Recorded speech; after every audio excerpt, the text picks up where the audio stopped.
sels minéraux qui sont indispensables pour le travail intellectuel que vous avez à fournir à ce moment de la journée. Voilà. Alors, troisième astuce, il sera aussi ici question d'apprendre à emporter avec vous vos repas. Oui, je sais que c'est la partie qui fâche beaucoup de personnes, mais il faut que je vous dise la vérité. C'est la partie qui fâche beaucoup de personnes. Pourquoi? Parce qu'en général, on a tendance à se dire que oui, j'ai pris du poids. Pourquoi? Parce que à la cantine, on ne propose que le coq. On ne sait que le poisson braisé à la cantine. On ne sait que du sandwich beurre saucisson. Oui. Ils servent ce qu'ils ont à servir, mais vous êtes le seul responsable, vous êtes la seule personne en définitive à prendre la décision de consommer ce qui est proposé dans votre entourage ou pas. Et c'est la raison pour laquelle je vous ai toujours expliqué que l'un des moyens pour éviter la prise de poids ou alors l'un des moyens pour réussir à perdre du poids progressivement sans trop de stress est de pouvoir avoir le contrôle sur ce que nous mangeons.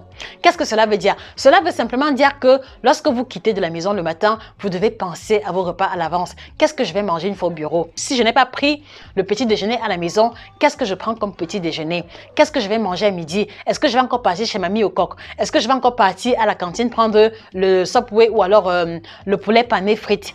C'est à vous seul de répondre à cette question et c'est à vous encore de pouvoir prendre les décisions, de pouvoir opérer les choix qui s'imposent à ce moment-là.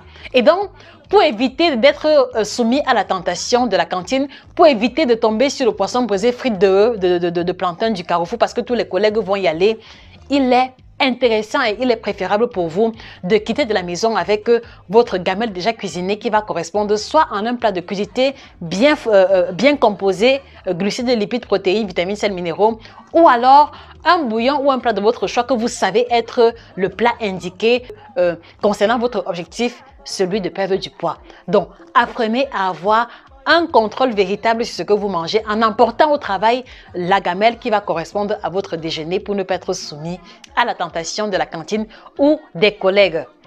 Alors, autre astuce ici, elle va consister comme ça pour vous à apprendre quelquefois à cuisiner le repas du lendemain de la veille. Je m'explique. Si vous savez par exemple que lorsque vous rentrez du travail à 16h-17h, vous êtes vraiment lessivé et que vous n'avez aucune énergie pour rentrer en cuisine, si vous savez que lorsque vous rentrez du travail, vous ne voulez plus fournir un effort physique quelconque, pour ne pas tomber, pour ne pas vous retrouver en train de manger le pain chargé chocolat, pour ne pas vous retrouver en train de manger les aliments inindiqués parce que vous êtes fatigué et que vous ne voulez pas rentrer en cuisine, il est intéressant pour vous le soir après votre dîner de cuisiner le repas du lendemain. Voilà, et ça fait que quand vous rentrez du travail le lendemain, vous aurez juste besoin de chauffer votre repas et de manger. Et cela vous évitera de manger plein de choses à côté avant de finir de cuisiner le repas. Ou alors, cela vous évitera de manger plein de choses inindiquées et qui vont comme ça alourdir négativement votre balance énergétique quotidienne. Donc, anticipez sur le repas prochain en le cuisinant à l'avance ou en apprêtant les ingrédients.